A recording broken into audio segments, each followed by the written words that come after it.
I'm Jesse with CaseMaster. Today we will be going over security in CaseMaster Pro Online. First, I'll preface this by saying we take security seriously. Your site is protected by a DigiCert SSL certificate, which ensures that communication between your browser and our server is encrypted. Further, our server is fully PCI compliant to help protect any sensitive data that is stored in your database. Your user passwords are also hashed before storing them in our system so they cannot be reverse engineered. I am logged into a demo database in version 4.1 of the application, so it probably looks a little different from yours, but the same features should apply. Security is handled in the administration menu under the security submenu. In the Users tab, you can add, change, or delete system users. You can set their usernames, security user groups, or if they are an administrator.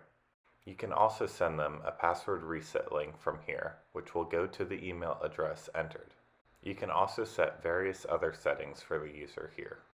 This includes selecting which users are authorized users, which must be configured by a CMP administrator.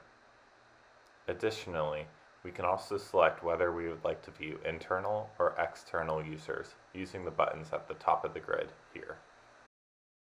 In the User Groups tab, you can select here which drop-down menus each user group should appear in.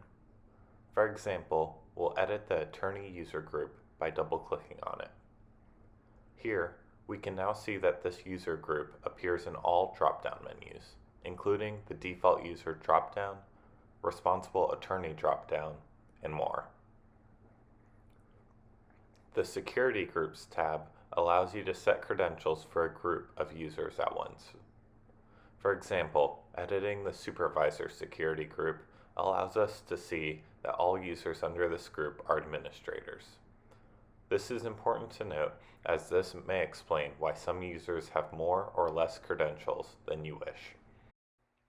The next tab is Branch Security. Branch Security allows you to allow or deny access to files for users on a branch basis. Here, we'll add security to a user by first clicking Add New. Next, I'll select a user and then select Deny.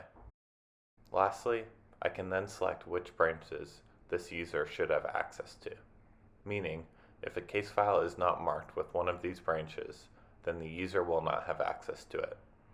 This feature can also work inversely. If we select Allow here, then we can select which branches this user should not have access to. This feature also works on a group basis in the same way, seen by selecting Group Level Settings here.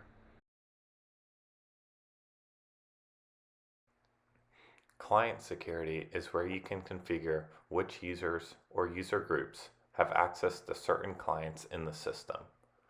This feature isn't required for all firms, but is a useful addition if you want to specify which specific users should be able to see a client's files and information.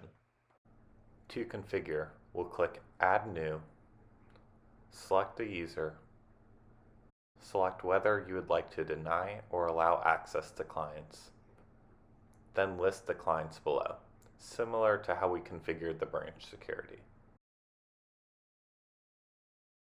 Form security is where you can specify if certain fields on each screen are visible or enabled for a user or user group. Simply select a form and a field on that form and select the security like you did before.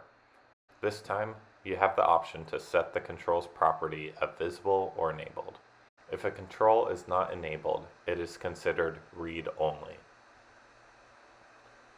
Menu security is where you can specify if a user or user group can see a menu item in the left-hand navigation area. Simply allow for a similar process as you did with the other areas to enable security if you'd like. Note that if you set a parent's menu security, that security trickles down to the child menus as well. Remember, any user who is an administrator or a member of an administrator group bypasses all security and has full access to the application. You must reload the company to refresh security, as it is cached to speed up load times. To reload the company, select the Setup menu item and choose System Maintenance. Click the Reload Company option and your changes to security are now live.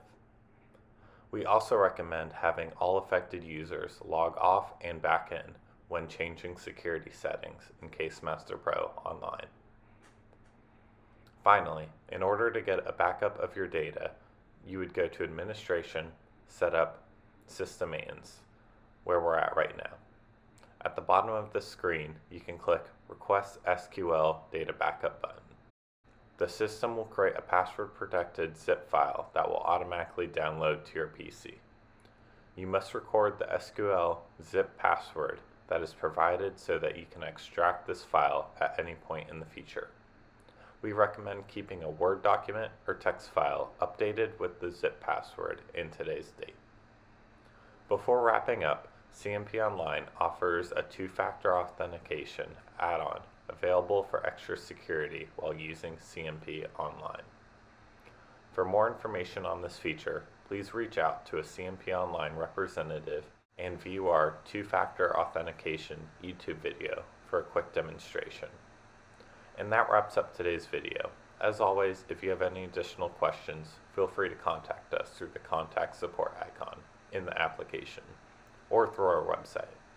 Thank you and have a great day.